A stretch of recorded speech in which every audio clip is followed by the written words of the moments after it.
जिंदगी में प्यारे हंसते हंसते जीना, जिंदगी में प्यारे हंसते हंसते जीना। कितने आए आंधी तूफान, प्रभु याद में रहना। अंधेरों को चीर कर सूरज सवेरा लाए,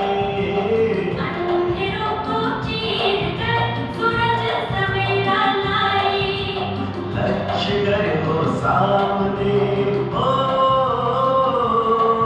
ना रोके कोई बताए। जिंदगी में प्यारे हंसते हंसते जीना, जिंदगी में प्यारे हंसते हंसते जीना।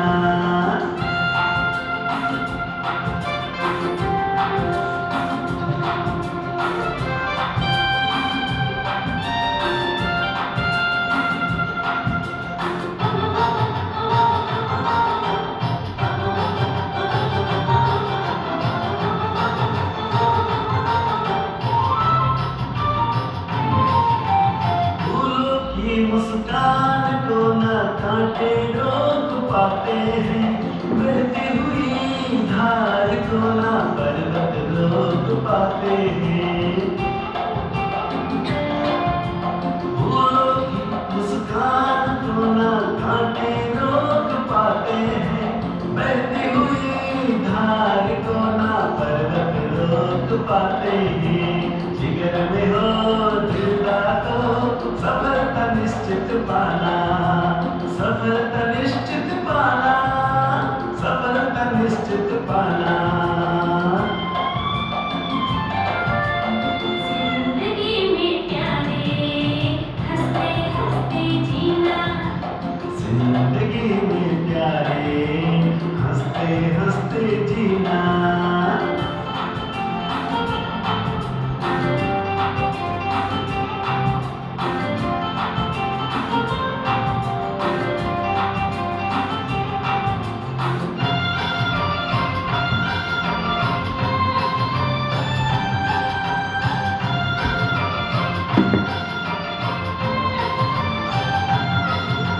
कितने ही ठोकर खाए पत्थर शालिग्राम बन जाते, सहन किया जो मान अपमान जग में पूजे जाते। कितने ही ठोकर खाए पत्थर शालिग्राम बन जाते, सहन किया जो मान अपमान जग में पूजे जाते। दिल की दुआएं सदा ही पाए, ऐसा कर्म नहीं करना, ऐसा कर्म नहीं करना, ऐसा कर्म नहीं करना। जिंदगी में प्यारे हंसते हंसते जीना, जिंदगी में प्यारे हंसते हंसते जीना।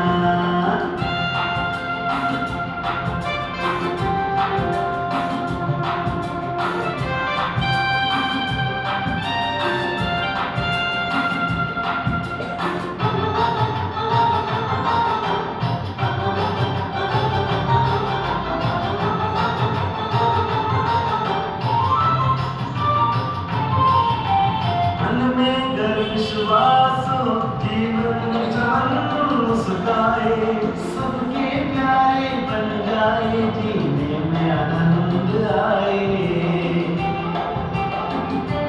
ओ मन में गर विश्वास हो, जीवन जान मुस्काए, सबके प्यारे बन जाए, जीने में आनंद आए।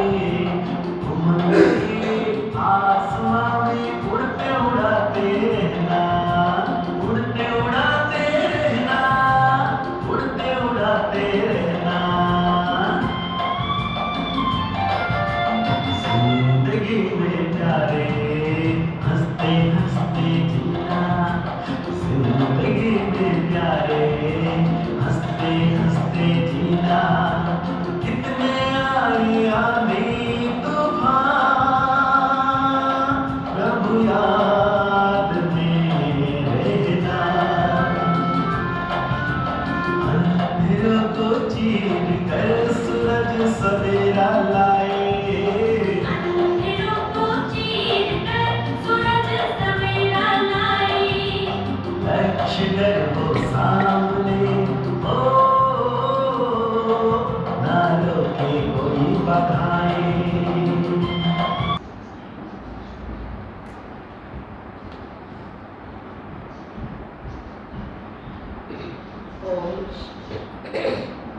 ओम शांति। सभी को गुड मॉर्निंग। आज की मुरली की तारीख है 15। शिव भगवानु वर। मीठे बच्चे, तुम्हें ऐसा बाप मिला है जो बाप, टीचर, सद्गुरु तीनों ही एक है। इसीलिए अब भटकना छोड़ सच्ची सच्ची कमाई में लग जाओ।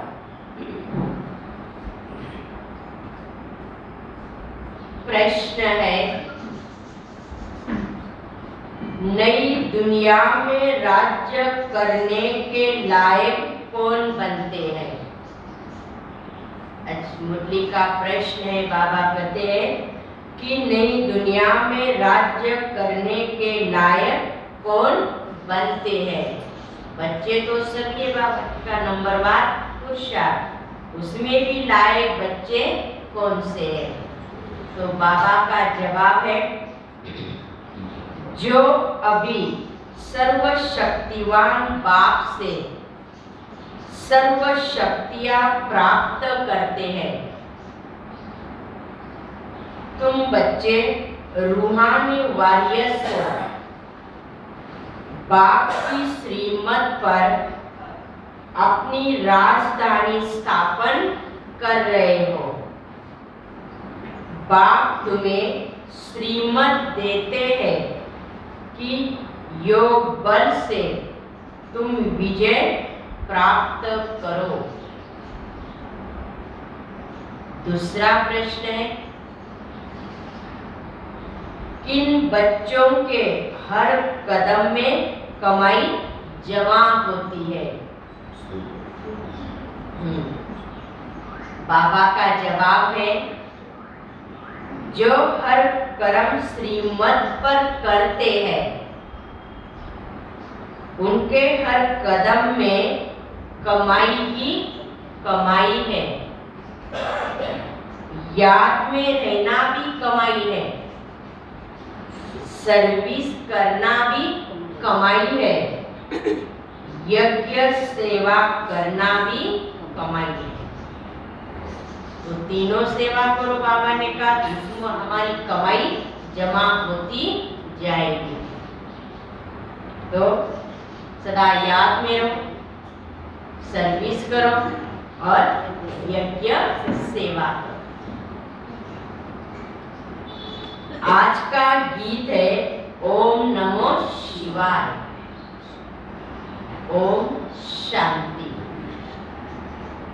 अभी तुम बच्चों को यह मालूम होता है कि एक होता है लौकिक बाप, दूसरा होता है पारलौकिक बाप। जब कोई दुख देता है तो पारलौकिक माता पिता को याद किया जाता है। कोई सिर्फ परमात्मा को याद करते हैं, कोई माता पिता, चाहे कोई माता को याद करे या न करे, लेकिन जब गॉड फादर कहते तो माता भी जरूर है ही थे। बच्चे माता बिगड़ तो पैदा हो नहीं सकते हैं, इसलिए परमात्मा हमारे माता पिता है। तो कोई माता पिता को भी याद करते हैं, कोई गॉड फादर कहकर भी याद करते हैं। जहाँ पिता है तो वह माता जरूर है।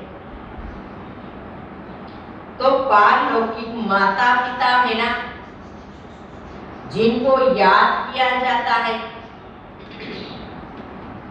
जरूर वो कुछ सुख देकर गया है। याद आता है भारत जब सुखधाम था, स्वर्ग था ना, लौकिक माँ बाप से दुख मिलता है तब तो पारलौकिक बाप को याद किया जाता है। कोई ना कोई बात का जरूर दुख होता है, तभी तो सभी मनुष्य आत्माएं याद अवश्य करते हैं। ये भगवान आओ हमें सुख शांति दो, क्योंकि उनसे बहुत सुख मिलता है ना। क्योंकि परमात्मा ही क्या है, सुखों का सागर है, सुख दाता है, तो जरूर सभी मनुष्य आत्माओं को सुख देता है। इसलिए तुमका गायन है ना, कौन सा, दुख हरता सुख करता। नरक में है तब तो याद करते हैं, फिर से स्वर्ग में जाकर सुख घनेरे पावे। गुरु लोग तो कहते हैं जब तक भक्ति आदि करो, बाबा तो ऐसी मत नहीं देता है ना। भले तुमने भक्ति की, जप किया है, पूजा की, पाठ की, व्रत किया है, परंतु मैं तो उनसे नहीं मिलता हूँ ना। जब मैं आता हूँ मैं खुद का परिचय देता हूँ, तभी तुम बच्चे मुझसे मिलते हैं। लौकिक बाप तो कहेंगे पढ़ने के लिए टीचर के पास जाओ, फिर वानप्रस्थ अवस्था होगी तो कहेंगे गुरु के पास जाओ। क्योंकि लौकिक में बाप अलग है, टीचर अलग है और गुरु अलग है। लेकिन संगम पर देखो, वही बाप है, वही टीचर और वही सदगुरु है। इसलिए बाबा ने कहा मुझे तीनों ही पाठ बजाने पड़ते हैं। बाबा तो तुमको ऐसे नहीं कहते हैं ना। देखो लौकिक और पारलौकिक में कितना फर्क है ना। लौकिक बाप में और पारलौकिक बाप में कितना फर्क है। लौकिक बाप की महिमा थोड़ी है जितनी पारलौकिक बाप की है।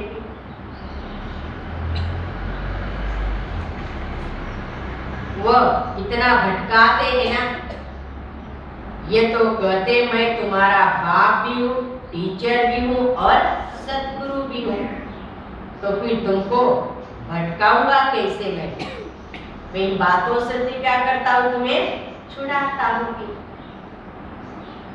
ये तो तीनों ही खुद है। कौन? बाप टीचर है, सदगुरु भी है ना, बाप भी है, इसलिए उनको सब याद करते हैं। मनुष्य तो भक्ति मार्ग में बहुत धक्के खाते हैं ना। ज्ञान मार्ग में धक्के खाने की बात नहीं है। यह भक्ति और ज्ञान, दुख और सुख, यह क्या है, खेल है। बाबा ने कहा जो बच्चों को समझाते हैं ना, हद का टीचर हद की पढ़ाई पढ़ाता है। मैं बेहद का टीचर तुमको बेहद की पढ़ाई पढ़ाता हूँ। तुम जानते हो ना, यह है मृत्यु लोक, जो वो पढ़ाई पढ़ाते हैं पुरानी दुनिया के लिए, और जो हम जो कुछ पढ़ते हैं वो नई दुनिया के लिए।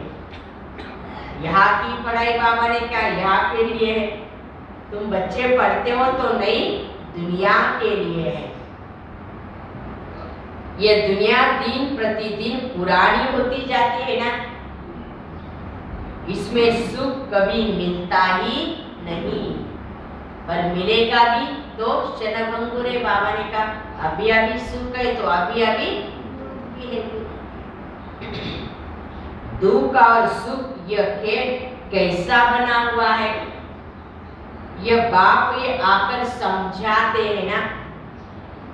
बाप आत्माओं से बात करते हैं, बच्चे तुम्हें सुख में थे, फिर जब रावण की प्रवेशता होती है तब धीरे धीरे दुख शुरू होता है। फिर कलप के संगम पर आकर मैं तुम बच्चों को सुख देता हूँ और ऐसी सुख की दुनिया में ले जाता हूँ। अभी तुम्हारी बुद्धि का ताला क्या है, खुला हुआ है, जो तुम जानते हो और ये सब बातें यथार्थ जानते हो। क्योंकि ताला खुल गया है ना। मैंने ज्ञान का तीसरा नेत्र दिया है, इसलिए तुम ये ज्ञान को यथार्थ जानते हो। ये बाप के सिवाय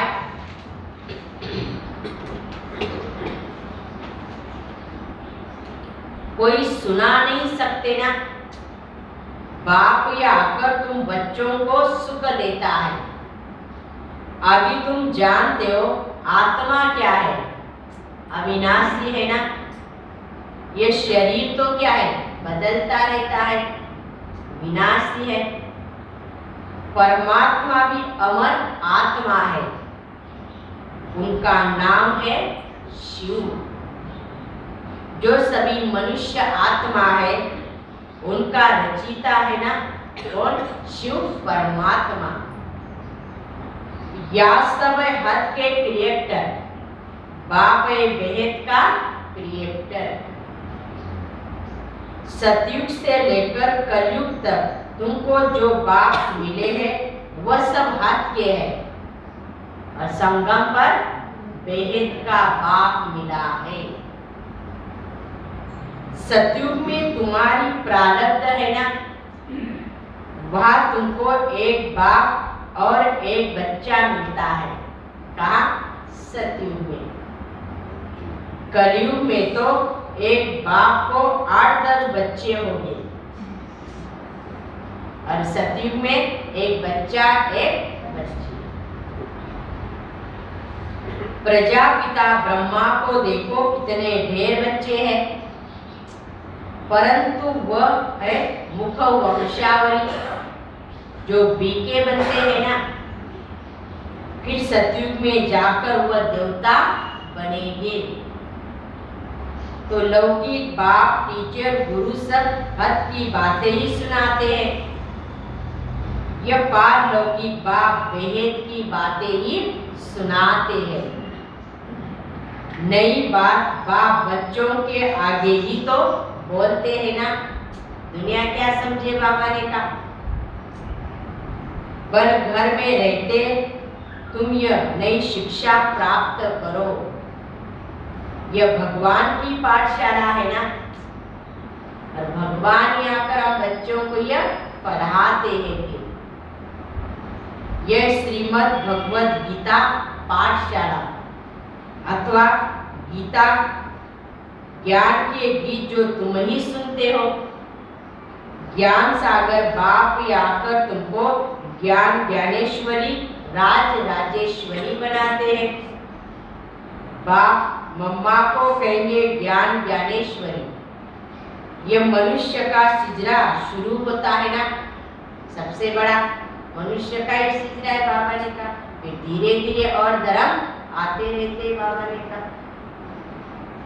पहले है प्रजापिता, फिर है जगत अम्बा।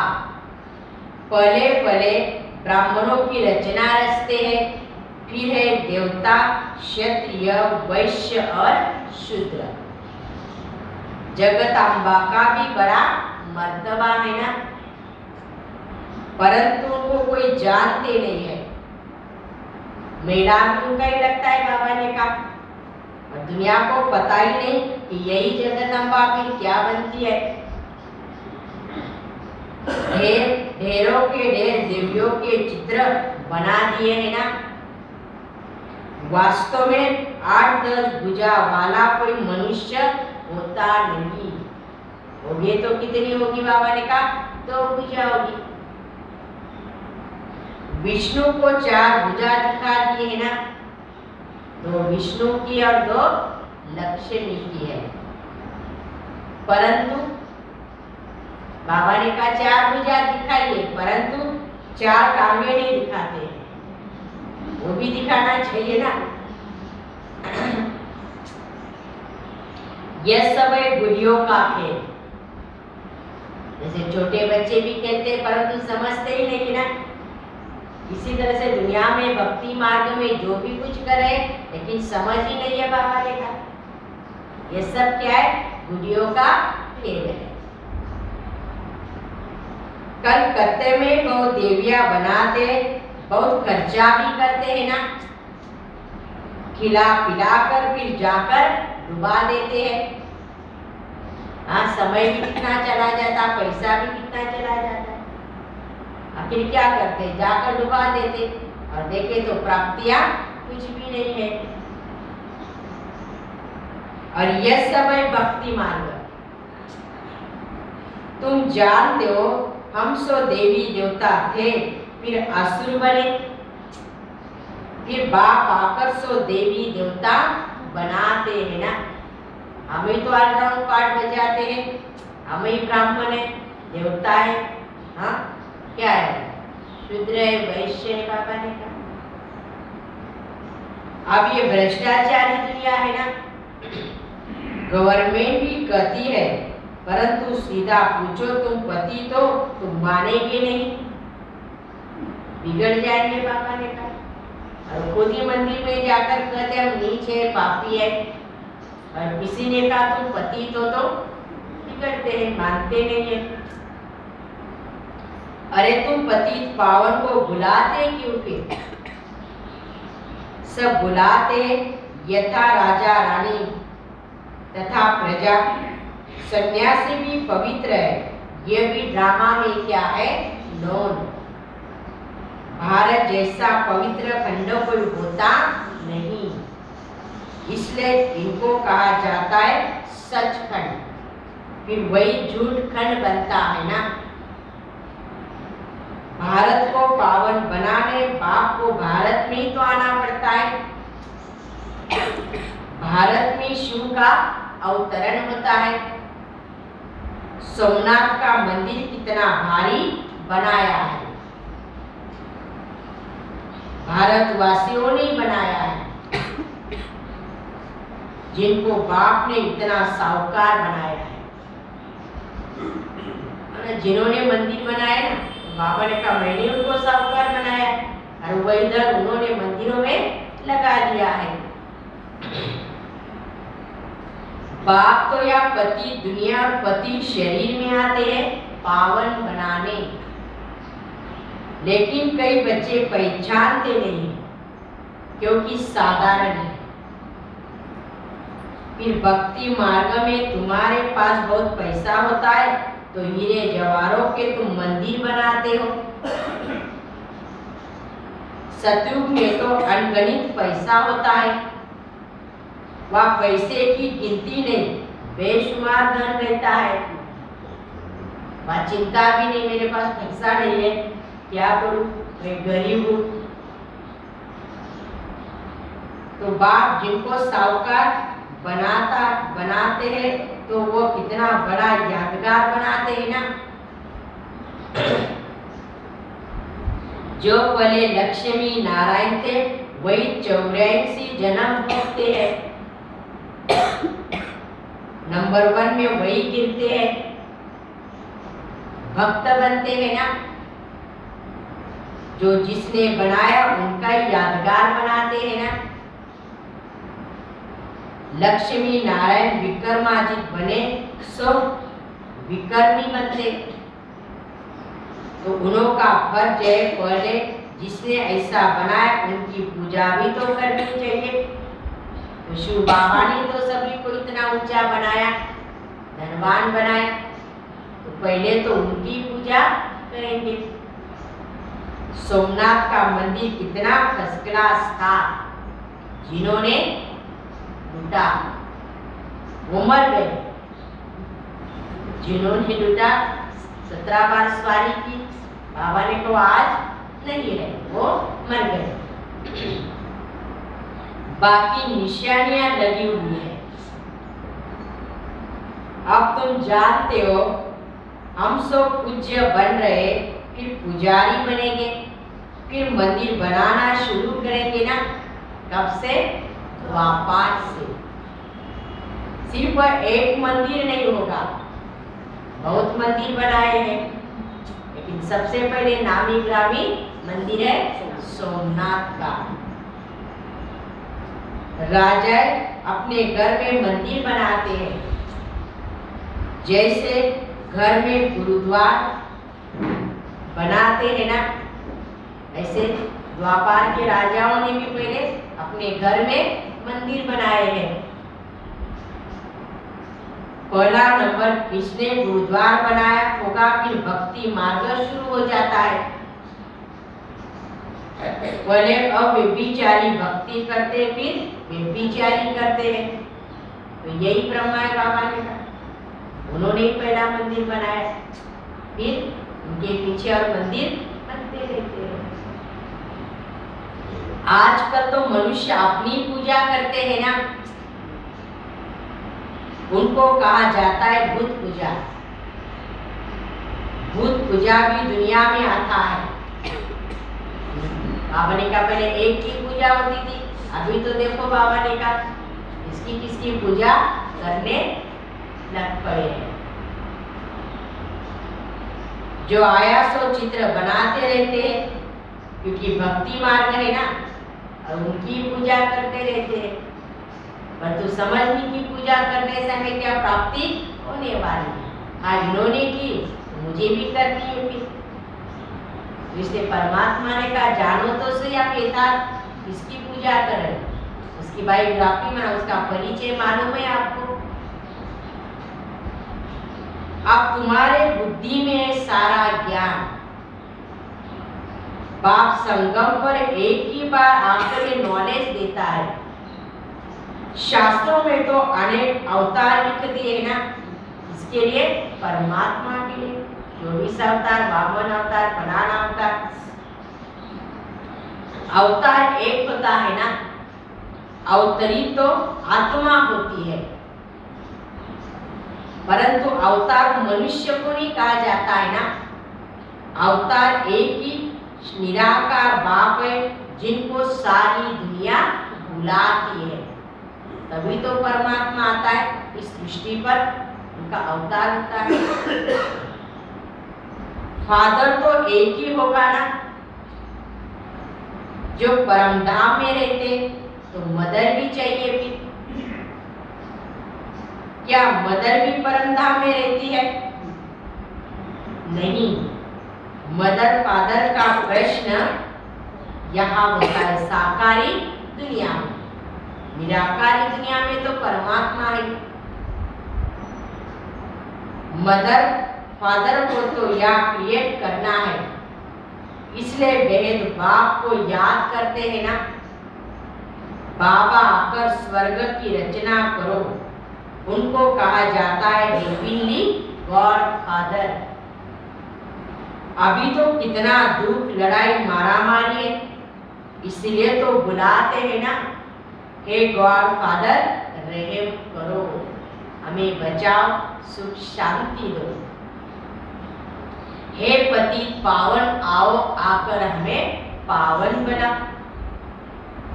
हम सब दुखी पतित है ना, हे बाबा फिर आकर स्वर्ग श्रेष्ठाचारी बना। तुम सब भ्रष्टाचारी थे ना, अब श्रेष्ठाचारी बन रहे हो, माना पावन बन रहे हो।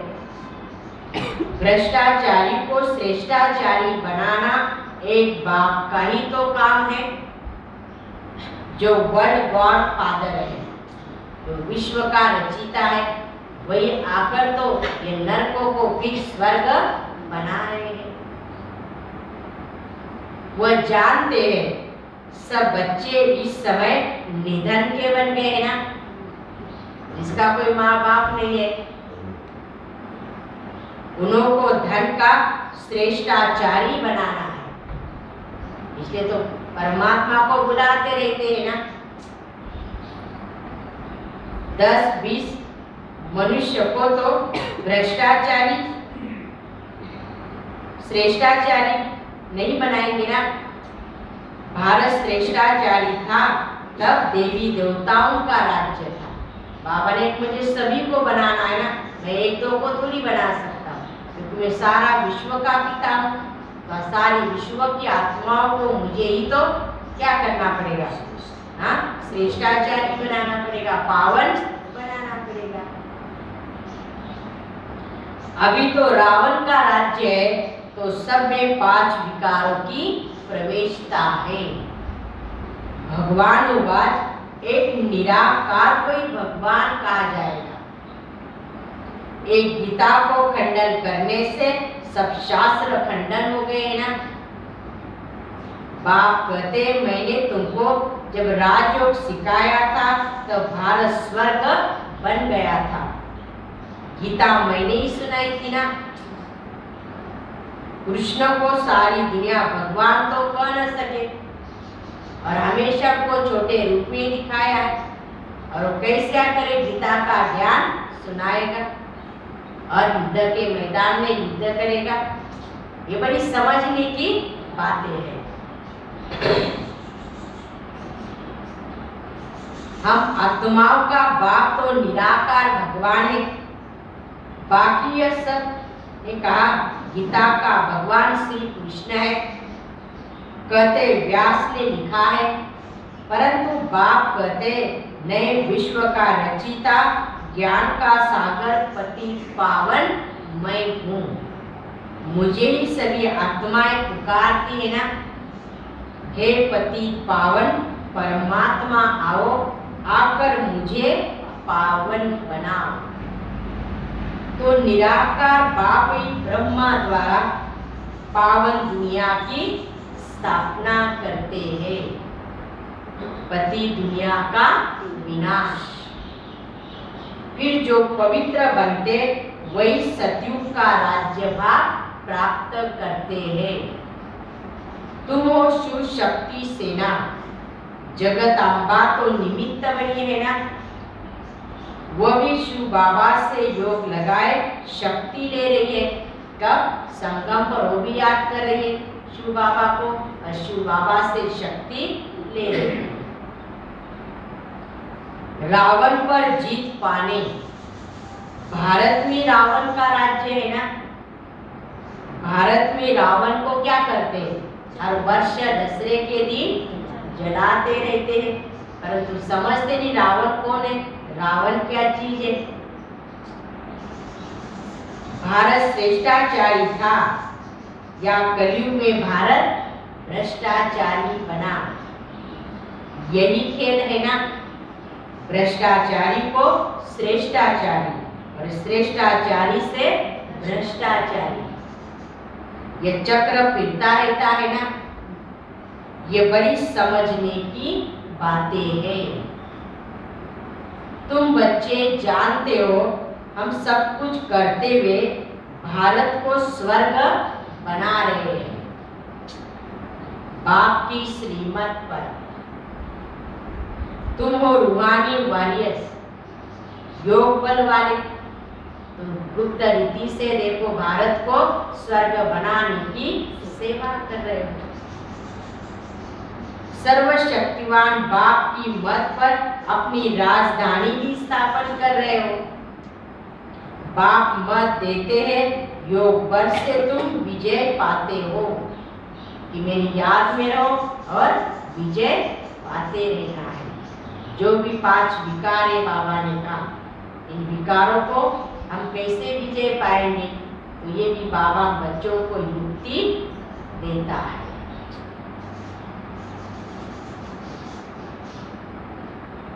योग में रहना है, ये भी तो कमाई है। यज्ञ सर्विस करना, ये भी तो कमाई है। और सर्विस करना, ये भी कमाई है। आज बाबा ने कहा 3 बातें ध्यान रखो कमाई करने को।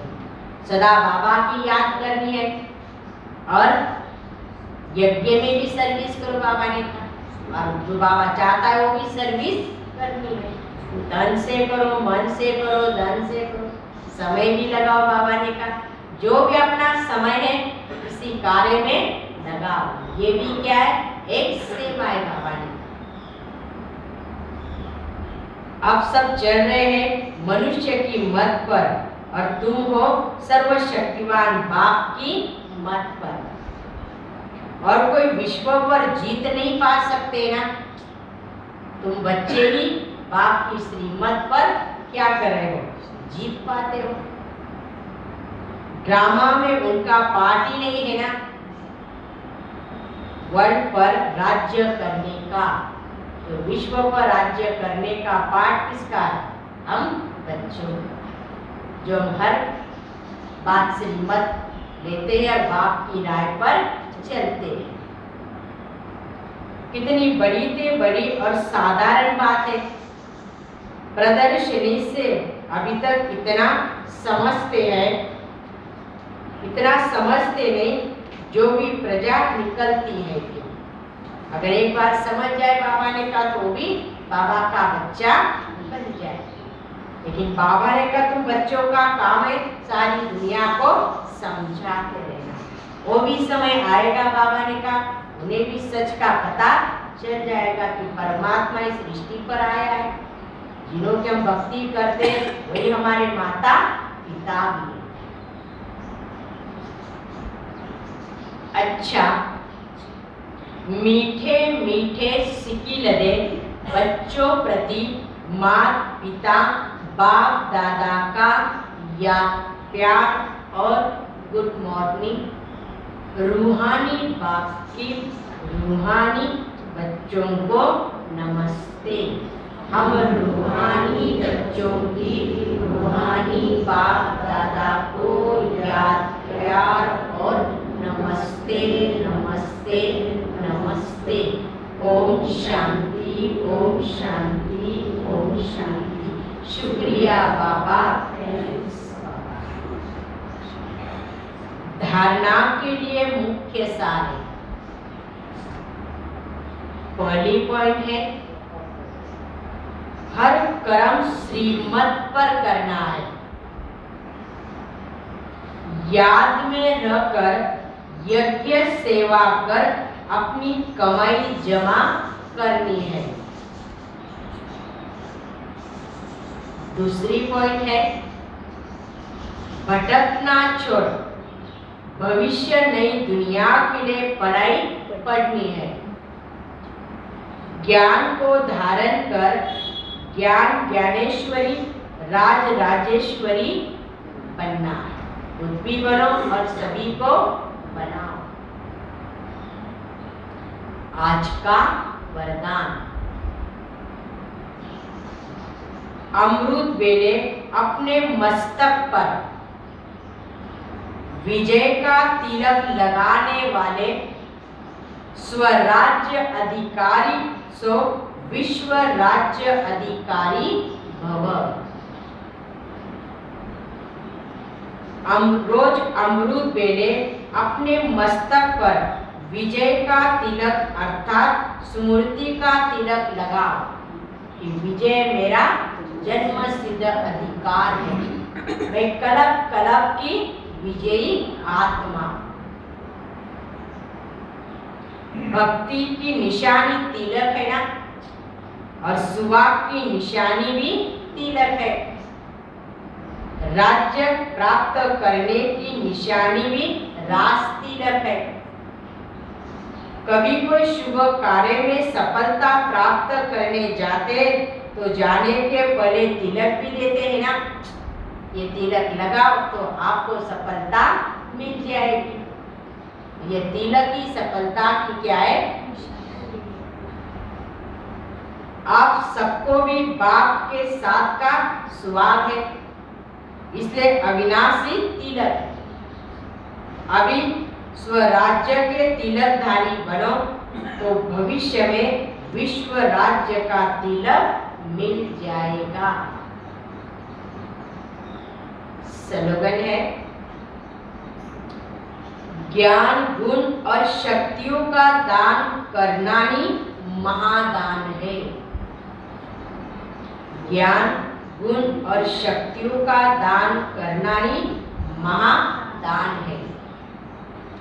अनमोल ज्ञान रत्न दादियों की पुरानियों की डायरियों से।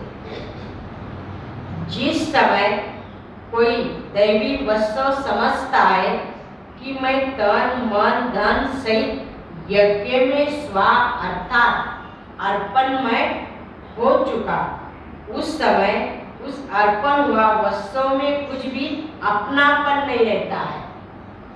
तो सब कुछ क्या कर देता है, अर्पण कर देता है। जब यज्ञ की सर्विस में आ जाते हैं उसमें भी तन और मन जो नजदीक रहता है, धन भी फिर अलग है, तो तन मन यज्ञ की सर्विस में लगाना ही शुद्ध सेवा है। यदि कहते तन मन धन यज्ञ में अर्थात ईश्वर प्रति है, फिर अपने लिए कुछ भी रह नहीं सकता और मन कोई भी माया के अशुद्ध संकल्प तरफ दौड़ नहीं सकता, क्योंकि ईश्वर को अर्पण किया है ना, और ईश्वर है शुद्ध शांत भी। वो मन रूपी घोड़े को कोई भी अशुद्ध संकल्प के तरफ दौड़कर अपने वश में करता है। कौन? जिनका मन परमात्मा के लिए अर्पण हो चुका है, उनका मन कहीं जाएगा नहीं परमात्मा के सिवाय। यदि माया के हाथ में देते हैं तो माया वैराग्य होने कारण भिन्न भिन्न प्रकार से अंगुली लगा देती है। फिर मन क्या होता है? चारों तरफ भटकता रहता है। फिर अनेक प्रकार के संकल्प विकल्प में आकर मन पर चढ़ाई करते हैं, मन इधर उधर भागता है। तो उनको समझना चाहिए क्या अभी भी मेरे में कुछ अपनापन रहा हुआ है। भले हमने कह दिया ये मन ये तन ये सब कुछ तेरा है, फिर भी तो कई बातें मन में आती है ना, तो क्या है? अपनापन है, कुछ ना कुछ आगे हमने मन में रखा है। क्योंकि यदि यज्ञ प्रति स्वाह है तो फिर पवित्र हो गया ना। फिर यज्ञ की सर्विस के बिना कई तरफ मन तन तो नहीं जा सकता ना। इसलिए इस अति गुह्य और महीन राज को समझकर अपने पर बहुत ही अटेंशन रख खबरदारी से चलना है। सचमुच मैंने यह मन